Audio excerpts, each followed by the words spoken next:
Dar comienzo entonces a la mesa Psico-Oncología en la niñez y adolescencia. La doctora Mónica Pucheu, médica especialista en psiquiatría y en medicina legal. Es presidenta del capítulo de Psico-Oncología de APSA y es psico-oncóloga y paliativista y secretaria del Comité de Psico-Oncología de la Asociación Médica Argentina. Ahora, Lucy Labruna, docente en metodología de la investigación en la Universidad Kennedy y Maimónides, es investigadora, es expresidente del capítulo de psicoprofilaxis, integrante del comité de acá se fue la voz.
Está saliendo.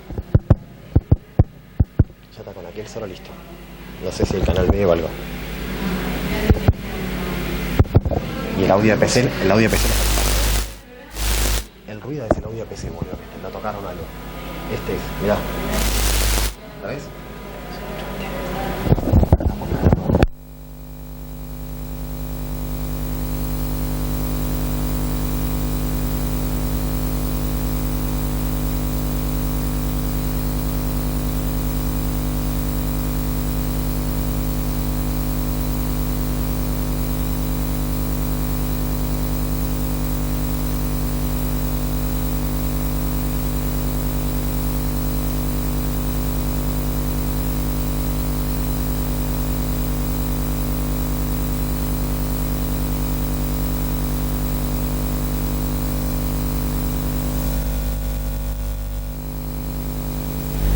Genial.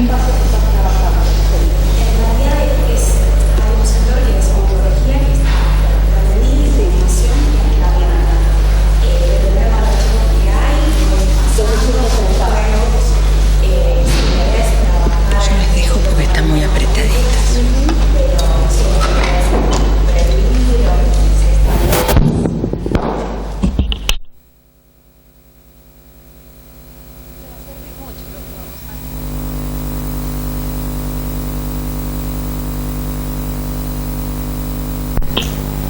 Bueno, te decía que los elementos que vamos a compartir hoy quizá te van a dar muchas ideas acerca de estrategias de recursos para trabajar con tus pacientes y en tu caso también empezar a sensibilizarte en tu práctica clínica como médica al respecto de estos pacientes que te van a llegar, te van a consultar y que vas a poder darle como una mirada general, un acompañamiento, un abordaje general antes de que lo vea un especialista. Así que es súper interesante. ¿Vos? Sí.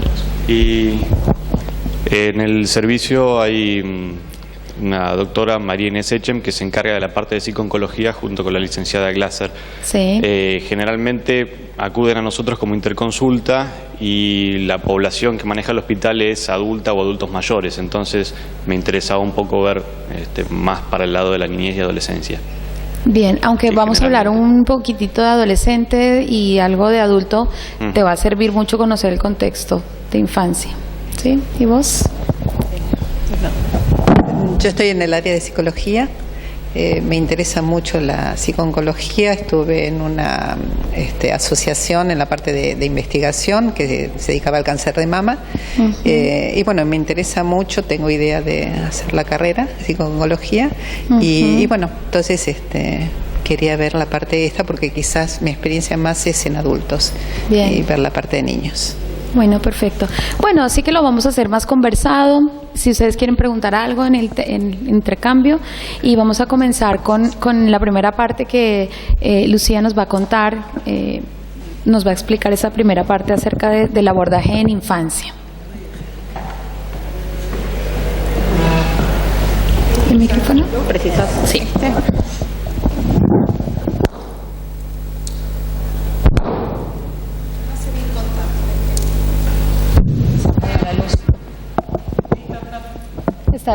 Está escuchando, sí. Bueno, después de escucharlos y ver de los distintos lugares que vienen y las inquietudes que tienen, les quiero contar, yo hace 47 años que soy psicóloga, me especialicé siempre en la parte clínica y mi interés fundamental es el trabajo con enfermedades crónicas, con una problemática en la niñez, que es uno de los puntos más difíciles para poder trabajar. Cuando uno piensa en qué es la psico-oncología, como este abordaje necesario para hacer en un acompañamiento para poder ver cuál es el impacto emocional que tiene una familia cuando recibe el diagnóstico de un niño que está enfermo de cáncer y poder ver de qué manera esto repercute en la familia, en el niño y en los equipos que están trabajando con un niño. Yo trabajo mucho, hace muchos años también en redes solidarias, entonces les voy a transmitir muchas de las dificultades que hay de cómo se puede hacer una verdadera red de sostén, respetando lo primero y fundamental, que hay un cuerpo enfermo, que hay un yo corporal, que hay un niño que cuando ingresa a una unidad empieza a ser un número en una historia clínica y que lo que fundamentalmente tenemos que entender que es un niño y que lo que hay que atender, sobre todo en una enfermedad así crónica, donde se da todo un proceso de enfermedad con distintas alternativas, atender a los aspectos vitales de ese niño, que sigue siendo un niño y qué es lo que hay que priorizar. Cuando nosotros pensamos en psico-oncología infantil, desde ya que partimos de un abordaje interdisciplinario. ¿Qué implica el abordaje interdisciplinario? El equipo asistencial y algo importante que hay que tener en cuenta, las características de la institución. De acuerdo a la institución donde vamos a trabajar, ahí vamos a tener que armar un esquema de trabajo. No es lo mismo un niño que viene con una mamá de un lugar muy distante a un hospital de capital que no sabe ni siquiera qué es un ascensor y tiene miedo de subir a un ascensor, a un niño que está acostumbrado a todo esto. Entonces, en este abordaje interdisciplinario tenemos que tener en cuenta, partiendo de la institución, el equipo asistencial.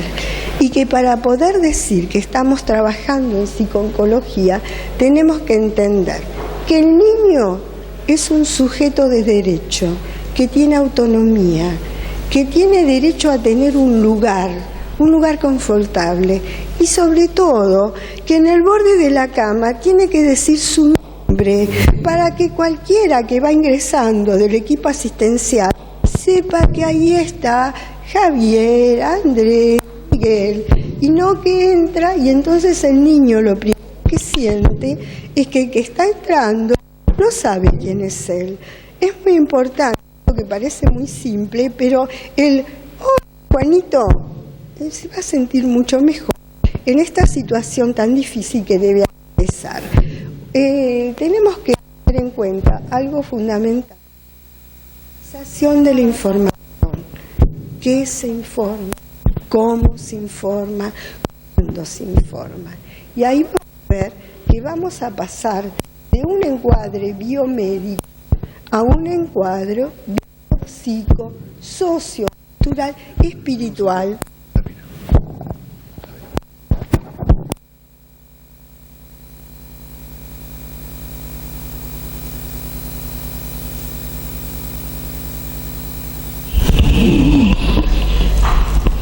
Bueno, vamos a tener en cuenta, qué feo, que suena muy fuerte. Vamos a tener en cuenta entonces esta necesidad de pasar desde este encuadre biomédico fundamental para poder atender una enfermedad crónica, a tener en cuenta este encuadre biopsico, sociocultural y espiritual. Cuando digo espiritual, tengo en cuenta dos cosas. Tengo en cuenta lo religioso y tengo en cuenta lo espiritual, con que una mamá que viene del norte con una piedra y que para ella esa piedra es fundamental que esté al lado de la cama de su hijo, respetarlo. Entonces, tenemos que tener en cuenta un encuadre amplio y no estructurado diciendo, en psico-oncología se debe trabajar siguiendo los siguientes pasos. Sí, tenemos que tener un encuadre, pero sobre todo tenemos que tener la suficiente plasticidad como para poder adecuarnos a las características de la institución, a las características del equipo médico, si ese niño que llega va a hacer el diagnóstico en un lugar o tiene que empezar a ir con una ambulancia recorriendo distintos lugares. Para eso tiene que estar preparado. Él y su mamá. Pasa a la segunda. El momento del diagnóstico es el momento más importante. La información es el hecho traumático, es la vivencia traumática. Yo acabo de pasar una experiencia en el Hospital Bambino de Jesús en Roma, donde ingresa al hospital un nene de 4 años llorando mucho. Su diagnóstico era una leucemia y había que hacerle trasplante de médula. Llega llorando de forma desconsolada. Y llamaba la atención porque venía con su mamá y su mamá decía, entró al hospital y se largó a llorar. Nos sentamos para estar con él. Este hospital tiene, como vienen muchos chicos del interior de Italia, si llegan, son de pueblos chiquitos y llegan al hospital y el hospital impresiona por el espacio, hay un lugar especial donde lo llaman ludoteca, es un lugar para jugar. Cuando nos sentamos con el nene y le preguntamos qué le pasa, el nene mira a la mamá y le dice, mamá, tú no sei Pinocho, dime la verità. Mamá, vos no sos el muñeco Pinocho, decime la verdad. Ese nene, seguramente que esa mamá, había muchas verdades que debían estar veladas en todo el proceso de este niño, pero lo que el nene necesitaba saber era si la mamá se iba a quedar con él, en qué lugar estaba, dónde iba a estar. Y segundo, cada niño tiene una representación en su cuerpo de la enfermedad que le pudiera calmar diciendo, pues acá te van a atender, porque pasa las dos fantasías de la mamá que llora, entonces el nene siente, uy, ¿qué pasa? No van a poder hacer nada, a la mamá que toma al nene como superhéroe, vos vas a poder, vos vas a ser el guerrero. Pasás a la otra. Pasás a la otra, por favor.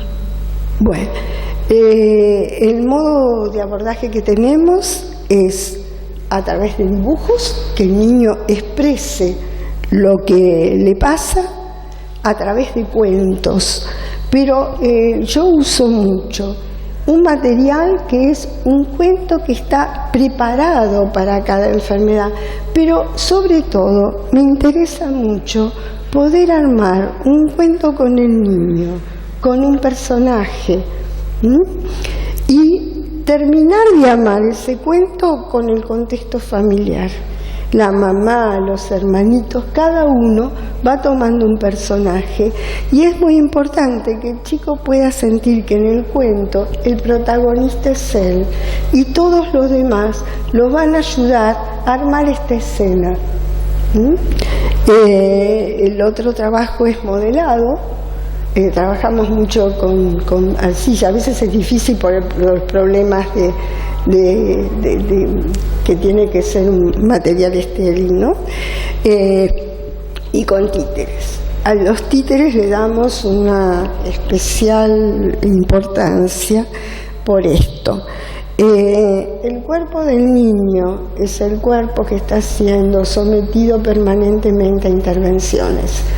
Cuando él siente que una parte de su cuerpo que es humano toma un títere y puede empezar a través de ese títere a recrear, a utilizar la imaginación y a recrear, es muy importante ver cómo empieza a desplegar todas las escenas temidas que tiene con respecto a la enfermedad y con respecto a lo que va a hacer.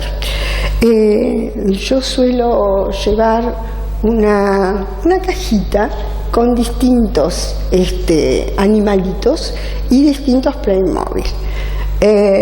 Un nene, ahora un personaje de los dinosaurios y todo lo demás, un nene toma un dinosaurio y me dice, este es muy malo, muy malo, muy malo. Entonces, bueno, empezamos a jugar con el títere. Primero tenía miedo de colocarse el títere en la mano. Una vez que se lo coloca, empieza a decir, es muy malo. ¿Por qué?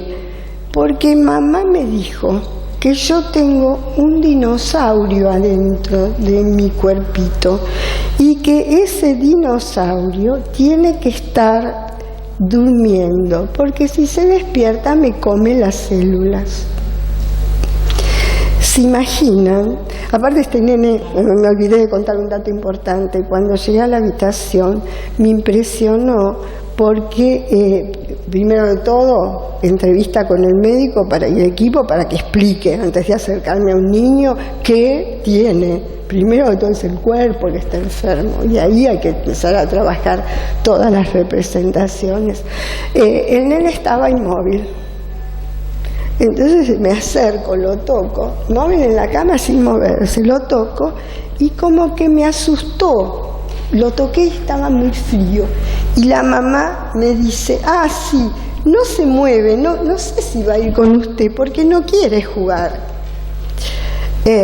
Bueno, te digo que lo voy a volver a visitar, ¿va? Cuando hablo con la mamá me dice, me llamó la atención que estuviera con las manitos tan frías y tan quietas. Así como yo, que me quedé helada cuando me dieron el diagnóstico. Entonces le digo, bueno, empezamos a trabajar, surge todo este cuento, me vuelvo con la mamá y le digo que me parece importante trabajar todo esto, que es lo que le dijo. Entonces me dice, sí, pero yo le tengo que confesar algo. Yo le dije que él no tiene que jugar, que se tiene que quedar quietito en la cama, porque cuanto más quietito se quede, menos se le van a comer las células. Miren ustedes esto. Entonces acá, bueno, trabajamos un cuento también con la mamá. Llevamos a las escenas infantiles de la mamá con esto. Y pudimos retrabajar este dinosaurio. Aparte, la mamá le había dicho que él iba a ser un superhéroe. En España me enteré que hay todo un grupo que se llama los superhéroes de la leucemia y que les dan premios en la medida en que van trascendiendo las distintas etapas, y que es de una gran exigencia para los chicos, porque el que es más héroe es el que menos lloró. Entonces lo que se está haciendo es bloquear todo lo emocional. Piense todo lo que significa, ¿no? Este bloqueo de la emoción en un niño. Bueno, entonces trabajamos un cuento con la mamá, y cuando se fue a hacer el trasplante, yo le llevé un dinosaurio. El dinosaurio lo acompañó como objeto transicional en todo el proceso hasta que terminó el trasplante.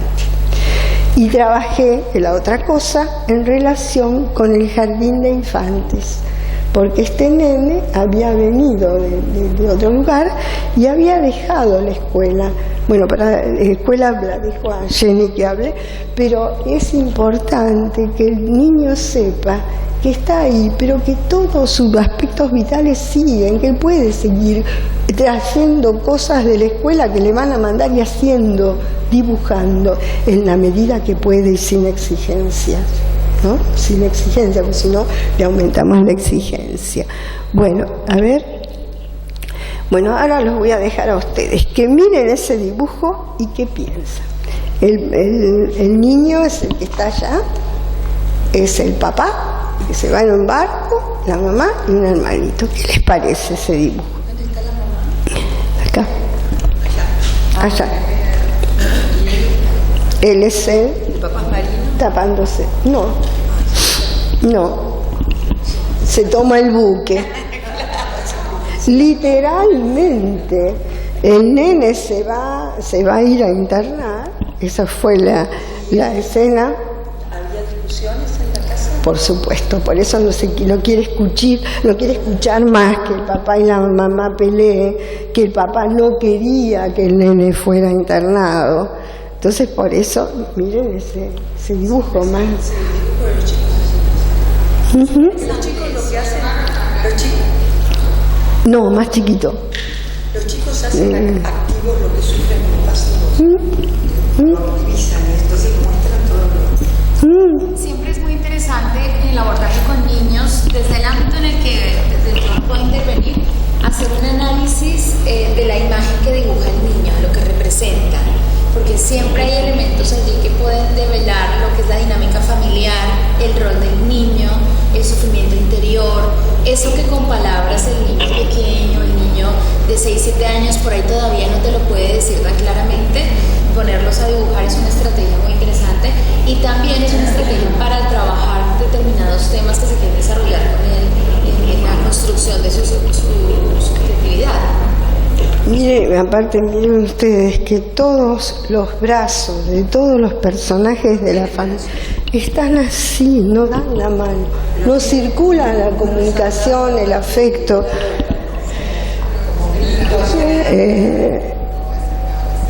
¿Cómo?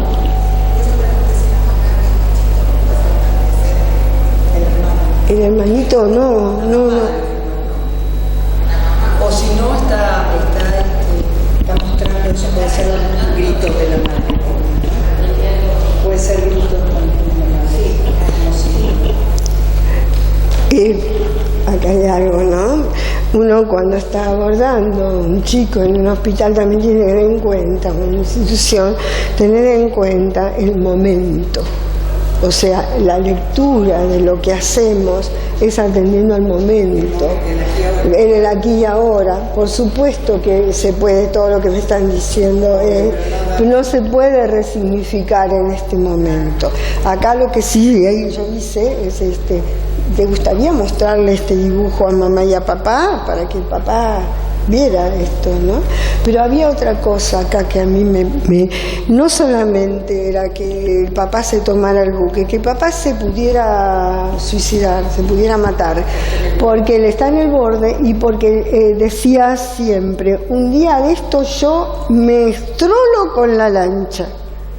Entonces esto también estaba en este nene. Y ustedes piensen en un nene que se va a operar con toda una movilización de la muerte, de lo siniestro que estaba en su representación. Esto, pasamos al otro si no me paso de tiempo. Miren esto, es la representación de un chico de un hospital. Hizo el dibujo del hospital. Miren lo que es eso. Y los personajes, ¿no? Las imágenes rayadas, imprecisas,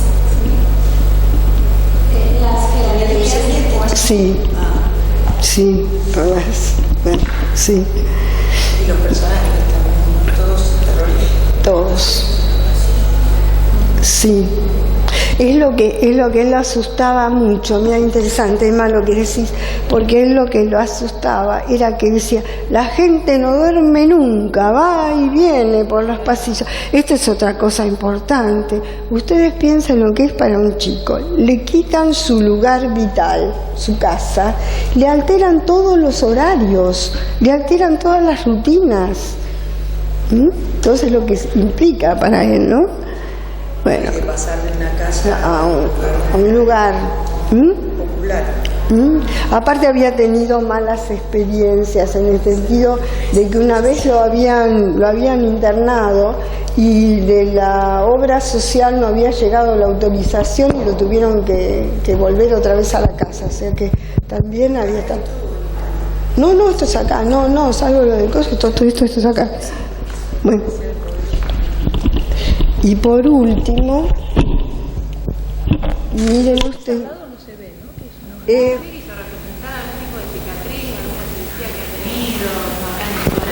Tuvo una cirugía de tórax, pero lo que no, lástima que no se ve el dibujo bien. ¿Saben lo que él decía? Hizo un personaje que lo dijo el pinchudo. Es la reacción de todos los pinchazos y todo lo que le han hecho reacciona. Él es el que pincha, ¿sí? Bueno, y el siguiente, los cuentos, ¿no? Acá son los cuentos que conocemos y yo algunos, no estos precisamente, pero a veces circulan cuentos que para mí no están de acuerdo a la etapa evolutiva de los chicos o al momento de los chicos o a qué se le dice. O sea, no es regalarle un cuento, sino tener en cuenta ese cuento, qué repercusión emocional va a tener en él. A mí me gusta mucho que el chico haga su cuento, ¿sí? Sobre todo cuando se trabaja con chicos con la etapa terminal. ¿Pasas al ¿sí? Las representaciones. Es muy importante que haga un cuento para ver de qué manera él se siente. ¿Tengo 5 minutos? 2 minutitos. 2 minutos, bueno, cortito. Pero para cerrar esto, ¿no? Una nena con un radiosarcoma que le habían amputado un brazo, venía de Paraguay acá a la Argentina y el pronóstico era una metástasis que había que amputarle una pierna. Un cuadro dramático, aparte de la mamá se había tenido que ir otra vez a Paraguay, había dejado a la nena sola para buscar documentación. Se había generado en todo el circuito de equipo asistencial mucha agresión hacia la mamá, porque decía que la mamá tenía que haber tenido más cuidado y traído la medicación, toda la documentación y todo. Se trabajó por eso lo cuento, se trabajó con la red solidaria ASIAPO, que es una red muy importante, que trabaja mucho con chicos también. Entonces se buscó una red, 2 o 3 voluntarias que fueran de acompañante de esta nena. Su locura era Rodrigo, entonces, cantante. Entonces le compramos el póster de Rodrigo y se lo pusimos en la pared. Cuando yo llego, ¡ay, Rodrigo! ¿Qué le dirías a Rodrigo? ¿Qué se imaginan que pudo haber dicho? Ahí voy, me vas a cantar mucho, ¿no? A los 3 días falleció. Todo el apoyo que tuvo, y antes de esto, después de esto yo cuento esto, y la nena dice que lo que más quiere hacer es ir a ver el mar. El mar era el río, era Tigre, que era donde había venido. Entonces se pidió permiso al hospital para poder llevarla al Tigre. Cuando está en el Tigre, dice, ay, qué contenta que estoy, porque esto es lo que más quería. Vuelve a la sala del hospital y empieza a destinar los juguetes que tenía para cada uno. Se estaba despidiendo. Y hizo todo un cuento, no voy a contar, ¿no? Pero hizo un cuento, pero la tranquilidad que tenía esta nena, contando, y el apoyo del grupo voluntario, porque trabajas en un grupo voluntario, ¿no?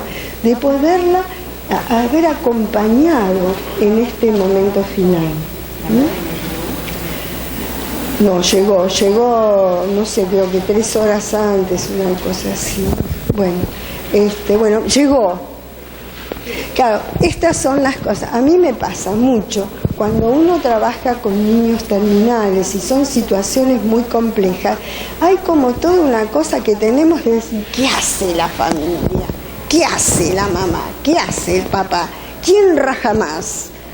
Esto es lo que tenemos que tener cuidado, porque tenemos que ver que hay una familia con mucho dolor y que hace lo que puede, y es nuestro rol el enlace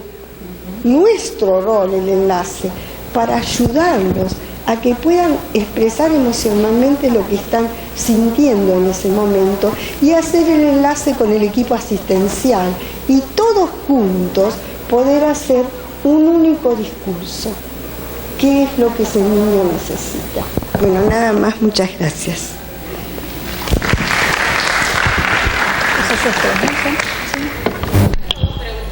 Sí, claro que sí. No, vamos conversándolas ahora. A nosotros mucho en la carrera, yo creo que esto pasa en todas las facultades del país, no nos forman muy bien en el tema de cómo dar la noticia. Fernanda nos va a dar ahora unos elementos para eso. Ahí vamos a puntualizar. Como para el adulto. Sí.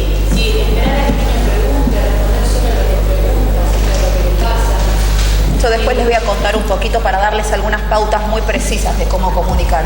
Pero lo único que quiero destacar ahora, que me parece importante, tener presente que esto de la habilidad del comunicar, de comunicar bien, de dar una mala noticia, no solo es un beneficio para el paciente y para la familia, sino también para el profesional. Porque genera mucho estrés esto de no saber cómo decir. Entonces, poder tener las habilidades de cómo comunicar también nos protege a nosotros como cuidadores.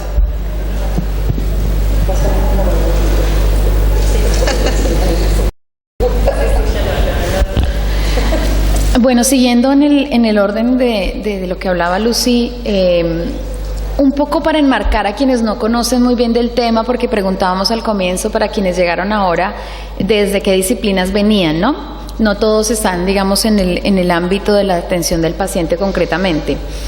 Entonces, queríamos también un poco puntualizar acerca de cuáles son los aspectos que involucran fundamentalmente al niño cuando está en situación de enfermedad, ¿sí? Que de alguna manera también tiene que ver con el adulto, el adolescente que está atravesando una enfermedad, tiene estos mismos conflictos que se resumen un poco en esto que está aquí presentado.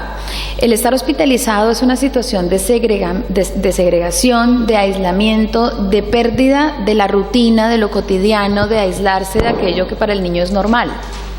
Por lo tanto, en la intervención con los niños, lo primero que tendríamos que facilitar a través de los padres es que los niños entiendan por qué están allí y en lo posible tratar de que entiendan cuánto tiempo, qué procedimientos van a tener, qué pasa, y adaptarlo al lenguaje de los niños. Con niños más pequeños, tratar de trabajar desde la imaginación, desde el cuento, desde el dibujo, desde la historia, para que entiendan que van a estar allí pinchados, con visitas de enfermeros, con médicos que los van a tocar. Que si el niño entiende mejor lo que pasa en la intervención, va a ser más normal para él toda esa situación abrumadora de que lleguen 5 personas a intervenirlo de maneras distintas.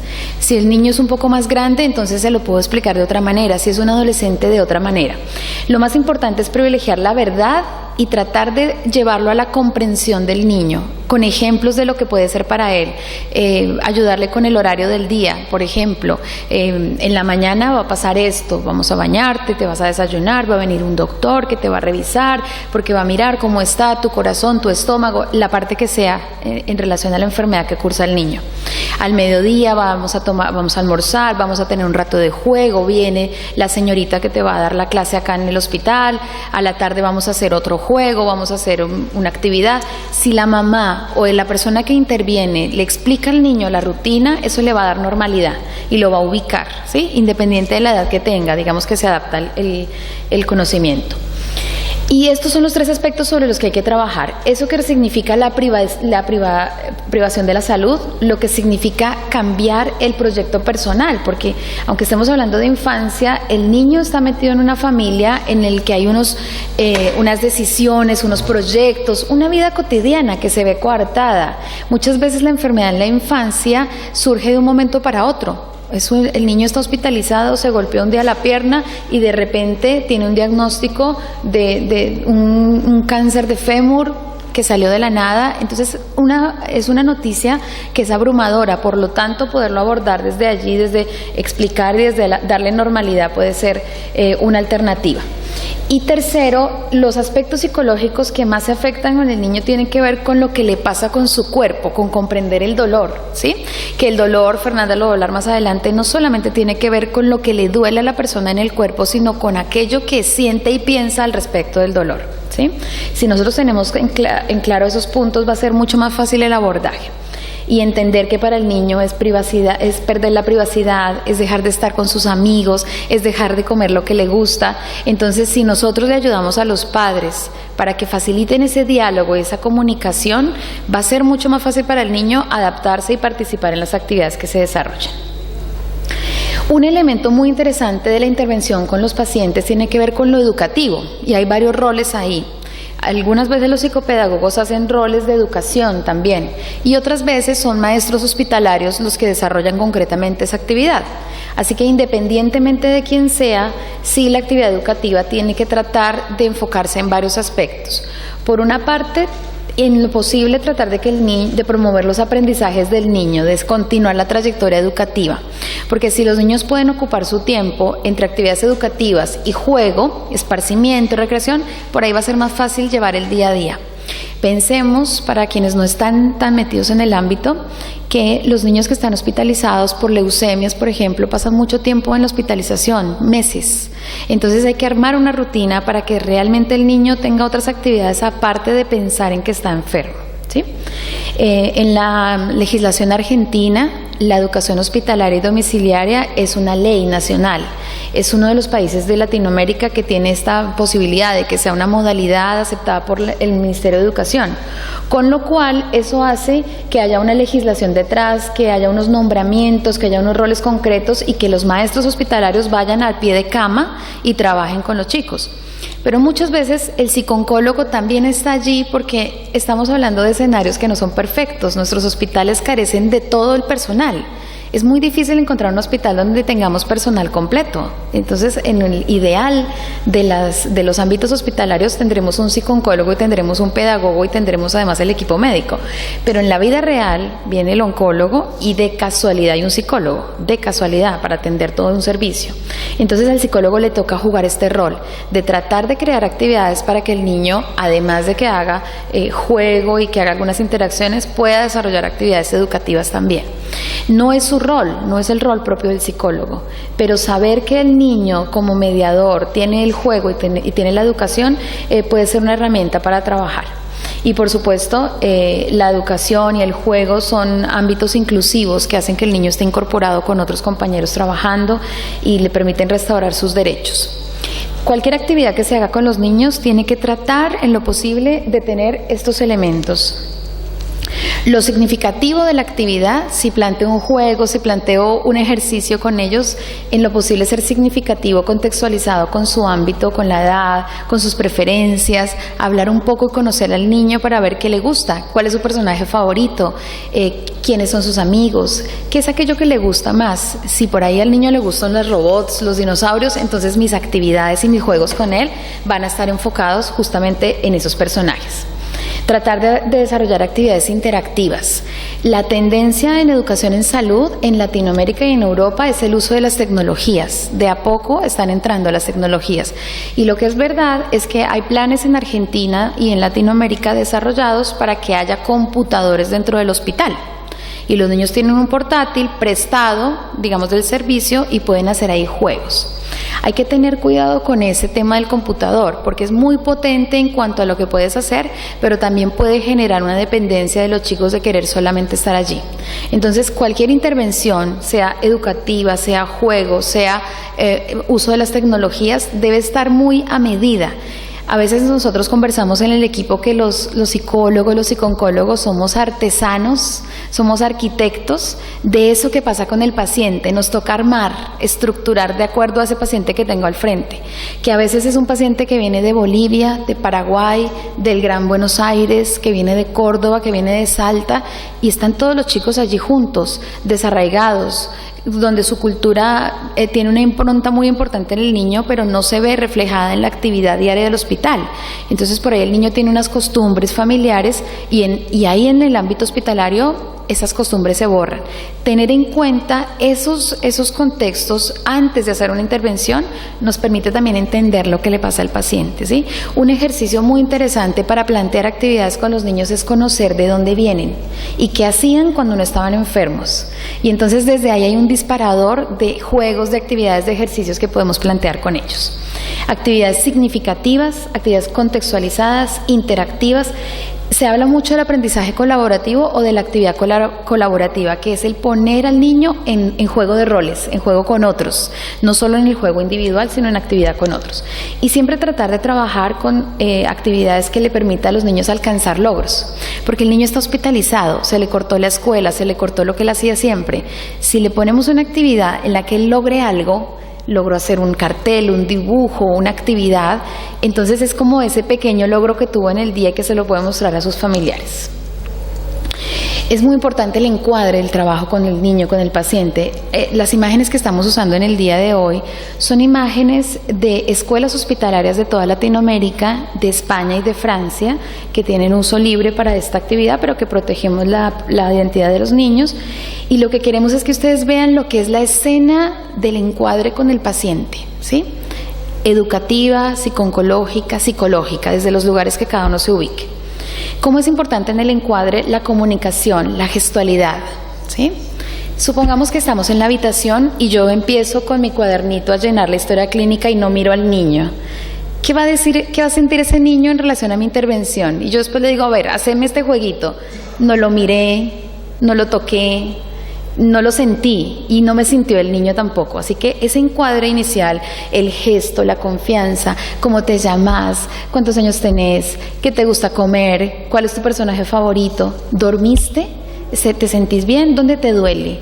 Ese bajarnos al lenguaje de los chicos, adolescentes o niños y del paciente adulto. Esto todo es transversal al paciente adulto también. Acercarse al paciente, tocarle la mano. Hay un ruido, digamos, en psicología, en psiconcología acerca del acercarse al paciente. Y cómo es importante que cuando tú le tocas el brazo o la mano al paciente y lo miras a los ojos, él se siente que le están prestando atención y se siente incorporado. Y es como que yo soy importante o ese paciente es importante para el profesional y para él eso es todo. O sea, su médico, el profesional que lo trate, es el todo. Sí, que agrego algo a modo un poco de ejemplificar, ¿no? Que comunicamos con nuestro lenguaje corporal, comunicamos cómo estamos trabajando con este paciente. Y inclusive a veces uno hace cosas, ¿no? Así toma intervenciones que quizás tienen que ver con el perfil de uno. Creo que todos vamos descubriendo después cuál es el perfil que tenemos para asistir al paciente. Y a veces hasta sin darnos cuenta, ¿no? Yo, por ejemplo, en un momento descubrí que tenía la costumbre de abrazar al paciente y acompañarlo hasta la salida, ¿sí? Para salir del servicio del hospital, y de la misma forma cuando me avisan que el paciente llegó, los busco y los acerco hasta el consultorio.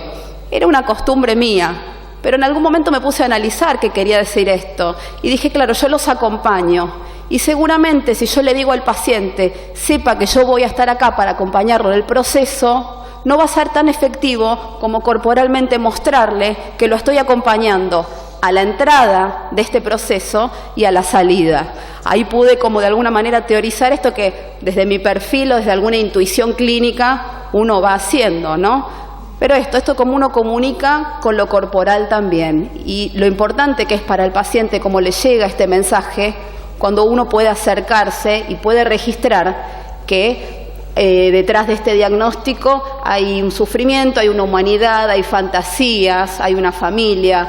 Cuando el paciente puede individualizar que estamos viendo toda esta escena tan amplia, también nos va a contar con más confianza de esta escena. Y se va a atrever, por ejemplo, a contarnos de algún síntoma que quizás le esconde al médico, porque no al oncólogo, porque no sintió la misma confianza. Y quizás esto nos permite a su vez comunicarle al oncólogo y hacer un interjuego donde nos vamos comunicando y trabajando en equipo, ¿no? Pero a veces la importancia del acercamiento hacia el cuerpo hasta permite que nos pueda hablar con claridad para que todo el equipo sepa con qué trabajar. Y con el paciente y con la familia, ¿no? La empatía, el que la otra persona sienta que estás ahí para acompañar y para desarrollar los procesos que tengas que hacer con los chicos. Recuperar el sentido, eso es supremamente importante. En los niños más pequeños, por su desarrollo del pensamiento, la profundidad con la que podemos llegar a ciertos temas es más superficial, pero siempre con los papás trabajar el recuperar el sentido, el qué va a pasar después de esto, el para qué estoy acá, el por qué estoy acá, el qué voy a hacer después, sea cual sea el después, ¿no? Sea una recuperación o sea un final de vida. Muy importante cuando se tiene claro que el niño ya está en cuidados paliativos, que está en un momento de caída de su enfermedad, eso también tiene que hablarse, tiene que encuadrarse, tiene que reconocerse con la familia.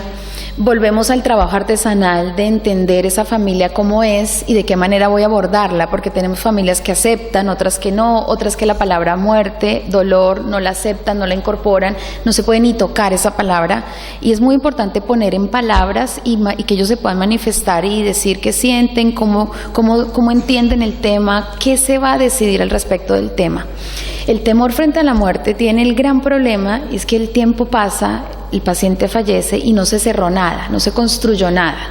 Y es un momento supremamente importante para consolidar el vínculo, para armar el duelo, para que los niños, los pacientes puedan decir cuál es su deseo, cuál es eso que dejan para el después.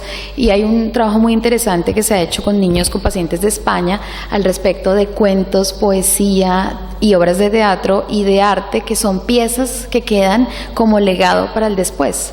Niños que hacen tarjetas, que hacen carteles con mensajes, que le hacen tarjetas a cada uno de sus familiares.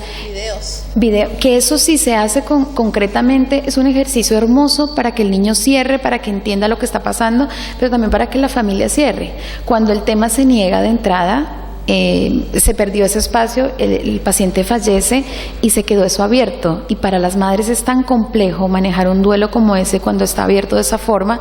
Si nosotros podemos propiciar espacios para que eso se construya desde otro lugar y se tome sentido a la vida y a la muerte, realmente estamos haciendo una intervención que tiene mucho más significado. Que se pueda trabajar también con el equipo asistencial del paciente. Sí. Muy bien, si se fijan en esta imagen, el cartel dice ¿qué significa para mí estar en el hospital? Miren ese ejercicio de pasar por cada cama con el cartelito y que cada niño lo anote y que luego lo hablemos y que veamos qué pasa con esos mensajes, ¿no? Siempre hemos hablado que la intervención psico-oncológica y la intervención educativa hospitalaria es una oportunidad para lograr con los chicos cosas que en el ámbito médico, si el oncólogo no se encarga de eso, el oncólogo se encarga del cuerpo, y nosotros nos podemos encargar de lo que significa el sentimiento, el sentido, la subjetividad. Entonces es un espacio interesante es más una oportunidad de intervención. También en lo educativo, el espacio para aprender, o sea, que el niño pueda sentarse con una mesa, hacer un ejercicio, una tarea, un dibujo, algo de su materia, mostrarme las carpetas de la escuela, tráeme y decime en qué vas, y te pongo una cuentita para que la hagas. Eso lo podemos generar, se lo podemos decir a los papás, sin que seamos estrictamente del ámbito de la educación, lo podemos hacer. Normalidad es que en las escuelas hospitalarias los niños participan de los actos académicos. Es que hay un abanderado, es que el niño lee el acta, eso es normalidad. En las escuelas hospitalarias argentinas ocurre esto, en las chilenas, en las colombianas, en las peruanas, en las de México, en las de España, en las de Europa, en general, París, en Estados Unidos. Se trabaja este tipo de actividades para que los niños participen en lo cotidiano y en la actividad diaria, digamos. Les decía hace un momento, el ocupar el tiempo, el hacer ejercicios, el hacer dibujos, el poner al niño en el reto de, ya que tiene la computadora, investigar sobre un tema que le guste, sobre un proyecto de interés que tenga, leer, aprender, escribir, usar materiales distintos. Este aspecto quisiera que lo tengan muy en cuenta, que tiene que ver con la integralidad. El niño, aunque esté hospitalizado, sigue desarrollando todas las facetas y las esferas de su personalidad. Así que si yo puedo generar, como en la intervención, que el niño siga desarrollando su parte cognitiva, motora, de la comprensión, eso lo podemos generar a través de diferentes actividades, porque el niño tiene que seguir desarrollándose a pesar de que esté hospitalizado 2 o 3 meses. Tenemos que generar que el niño pueda seguir haciéndolo.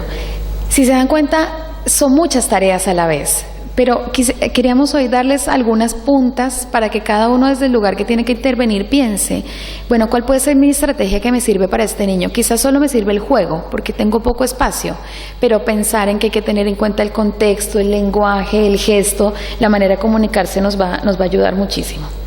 Los niños más pequeños también necesitan hacer estimulación adecuada, interactuar con materiales diferentes, con móviles, con fichas, con rompecabezas, con piezas. Es cierto que en los ámbitos hospitalarios hay unos protocolos de higienización y se puede hacer, se pueden limpiar muy bien los objetos y que los sigan usando. Con las computadoras lo que hacen es que ponen film sobre el teclado y se quita el film y la computadora se puede seguir usando en salas de terapia, en salas de urgencia. El trabajo con pares es supremamente interesante porque fortalece el vínculo, porque pone al niño en situación con otro, porque lo hace sentirse normal. Estoy con otros chicos, a otros les pasa, no solo me pasa a mí. Y ese diálogo que ocurre entre ellos y el decir algunas frases para que ellos también generen algún discurso, algún diálogo, es un trabajo interesante. Participar en proyectos distintos. Lo que pasa en las escuelas hospitalarias es súper interesante. Los chicos hacen proyectos de investigación, hacen maquetas, hacen volcanes que explotan, digamos, en un proyecto de investigación de naturales. Hacen un volcán, le ponen un efervescente y entonces dentro del aula o dentro de la escuela el niño está haciendo un proyecto, se está untando las manos, se está trabajando con arcilla y está desarrollando. Acá este es un proyecto de cocina en el hospital. Cocina con masa y hacen un tallercito de cómo hacer galletas para la Navidad, por ejemplo. Todo con las normas de salubridad. ¿Quién hace esto? El psicólogo que generó el espacio, que pidió que le dieran la oportunidad y generó todo un espacio salubre para que los niños pudieran hacerlo. Y hornearon las galletas y se comieron las galletas deliciosas. Participar en las fechas especiales, en las celebraciones. Acá el niño la niña hizo una tarjeta para su papá en celebración. Interactuar con como les decía, con los computadores, crear retos intelectuales para que los chicos puedan desarrollar diferentes actividades. Espacios para la normalidad, para pintar. Todo esto se puede hacer si podemos lograr que los chicos tengan unas crayolas, unos colores. Por ahí no se van a untar tanto con pinturas, pero démosle unas crayolas o pidámosle a la mamá que traiga unas crayolas y vamos a hacer un álbum donde cada día dibujamos algo y vamos viendo qué pasa con ese álbum. Entonces se convierte en algo que está haciendo el niño y que se va logrando y obviamente que le genera alcanzar metas. Esta imagen es de una escuela hospitalaria chilena donde la niña cursa su grado, 4º grado, y se gradúa, se recibe y pasa al otro año. La paciente ya falleció, pero logró graduarse y lo más importante para su momento vital, donde estaba tan enferma, era alcanzar a terminar la escuela. Y en este caso concreto conozco la experiencia, estuve visitando esa escuela y trabajando con esos maestros en el desarrollo de tecnología para pacientes.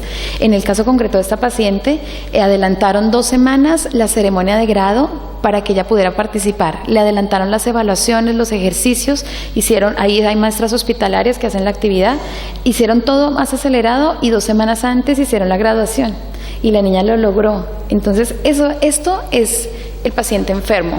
No es solo el paciente adolorido, el paciente triste, el paciente lastimado. Este es el paciente que necesitamos ver, el paciente que logra cosas, ¿sí? Voy más rápido para darle espacio a Fernanda.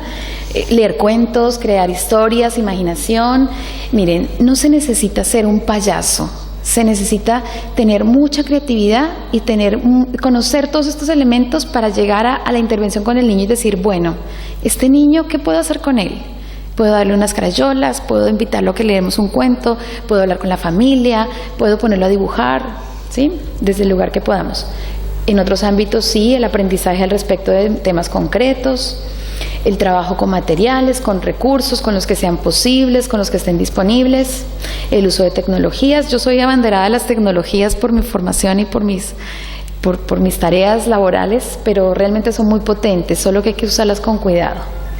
El arte, la participación en arte, se pinta en el hospital, se pinta con pacientes adultos. En el equipo en el que trabaja Fernanda, en el Hospital Durán en Buenos Aires, se pinta con las pacientes. No sé si tú quieras por ahí mencionar un poco más eso, y ya estoy terminando. Bueno, sí, bueno, yo estoy a cargo del área psico-oncológica en el Hospital Durán.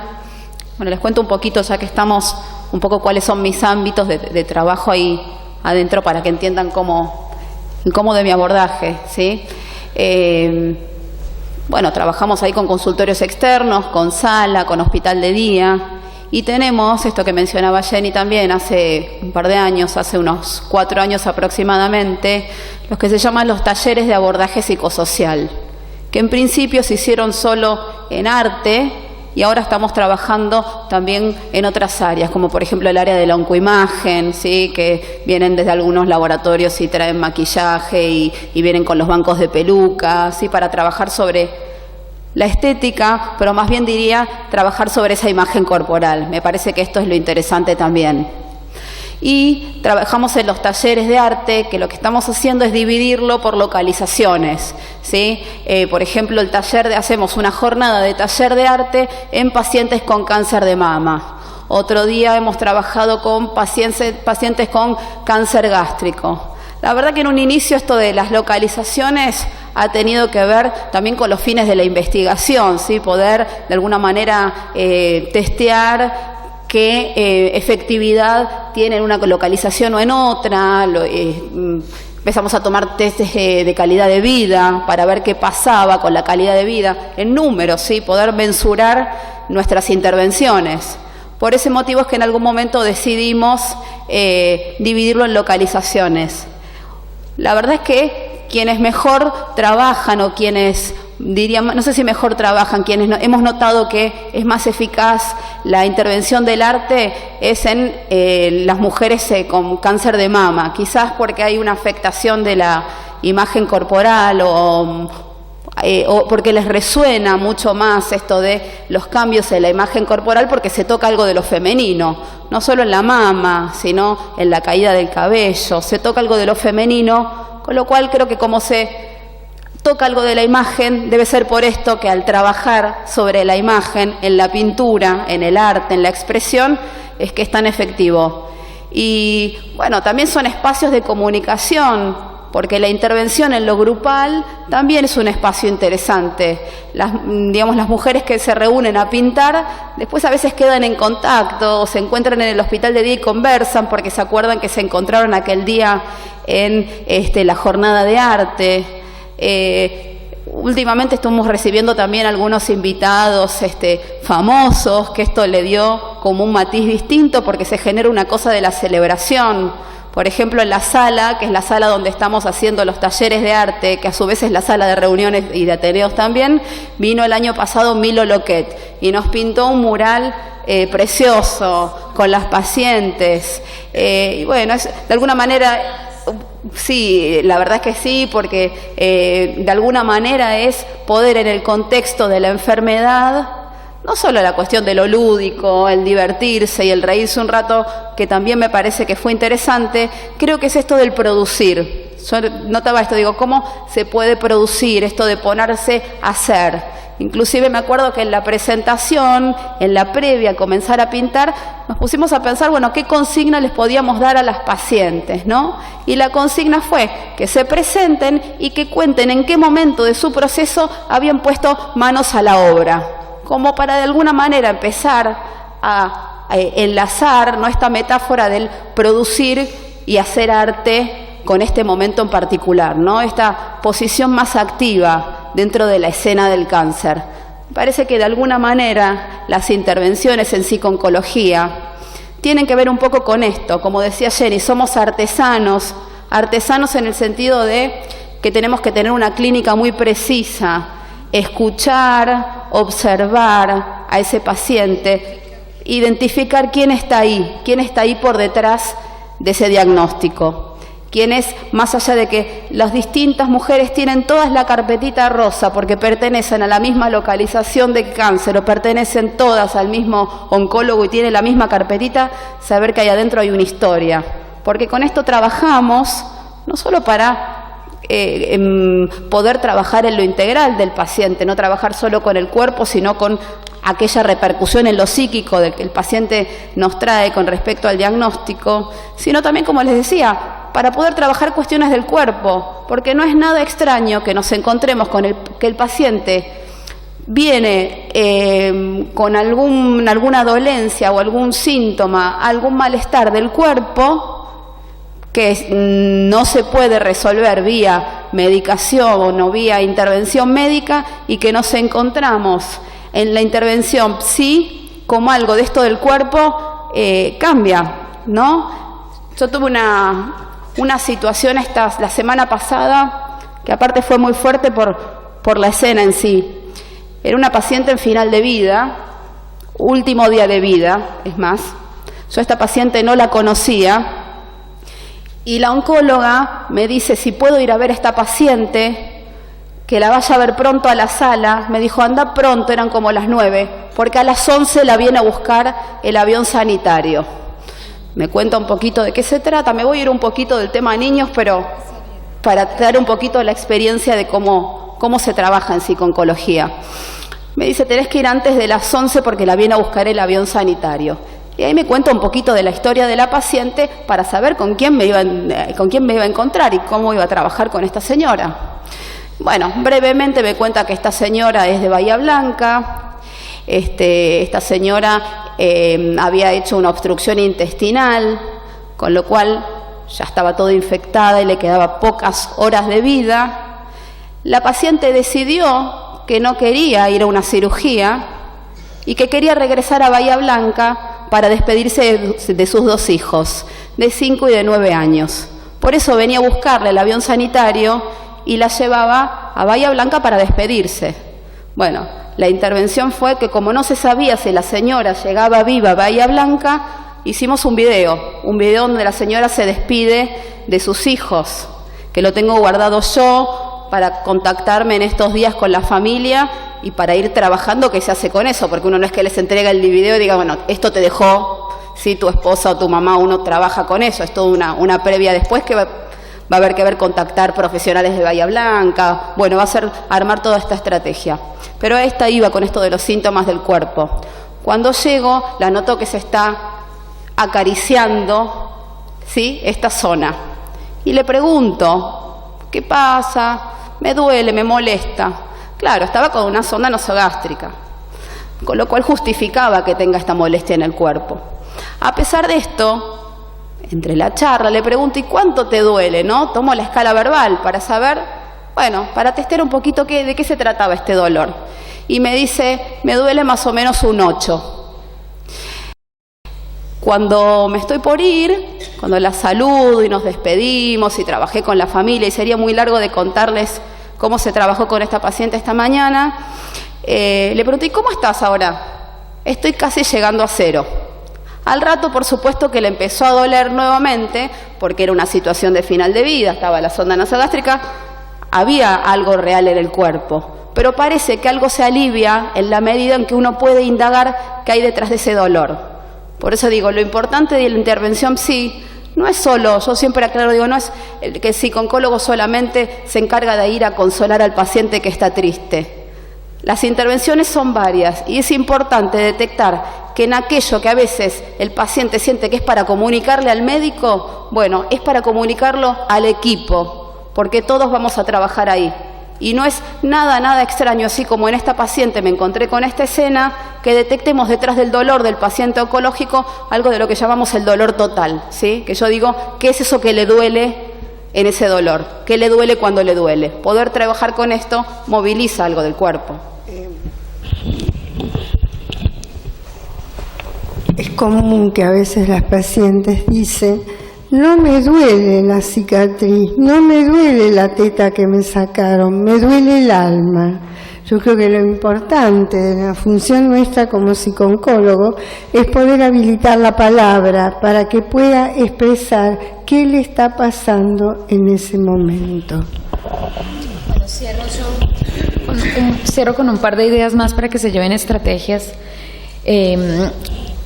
Otro ámbito de trabajo con los pacientes tiene que ver con educación en salud, que es concretamente trabajar sobre el conocimiento de su cuerpo, de dónde está ubicado la enfermedad que tiene, de comprender de qué se trata, esa idea de una célula maligna, que el niño pueda entender con una imagen mental de qué se trata lo que tiene, trabajar con identificación de síntomas, con el autocuidado, con que el niño genere conductas de autocuidado y de aprender a usar los medicamentos. En esta imagen estábamos trabajando con niños de Colombia que tienen fibrosis quística y que tenían asma severa, algunos de ellos, y estábamos trabajando en el reconocimiento del sistema respiratorio y del uso de los inhaladores, para darles un ejemplo de otro espacio también de lo educativo. Hay múltiples recursos que se pueden usar, múltiples formas de juego, el juego individual, el juego que va con objetos, con piezas, con fichas, con elementos diversos que se pueden acercar y que están disponibles para que los usen los niños. El juego como un ejercicio en la psicoprofilaxis quirúrgica, en la que se abordan las dudas, los temores, donde se juega un poco al doctor para que el niño entienda qué va a pasar en el procedimiento que sigue. Usar un dibujo, por ejemplo, sirve muchísimo antes de una cirugía, de un procedimiento, para que el niño entienda a qué va a entrar y qué le va a pasar, y trabajarlo con los padres, con diferentes elementos, con imágenes, con los materiales que estén disponibles. Hay múltiples proyectos que se están desarrollando en los ámbitos hospitalarios: robótica, la radio hospitalaria del Hospital Gutiérrez de Buenos Aires, con un programa de radio que sale al aire, creación de videos, uso de títeres, proyectos diversos, música, la actividad domiciliaria también, porque también tenemos actividad con los pacientes en domicilio. Importante construir ahí la escena educativa, el encuadre de trabajo.